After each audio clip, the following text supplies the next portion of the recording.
این سامان است. جهان پهلوان است.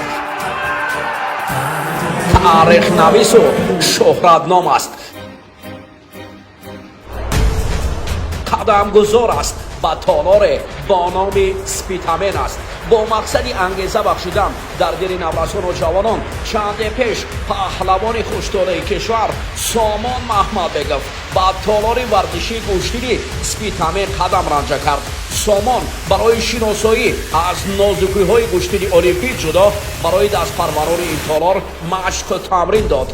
از این اقدام پیروان اصیل سامان حلاوت بردند. در انجام نوجوانان و جوانان سوال‌های خود را مستقیما به جایزه‌دار بازی‌های المپیک سامان محمدبکov پیشنهاد کردند و عکس هم خاطره‌ای در انجام گرفته شد.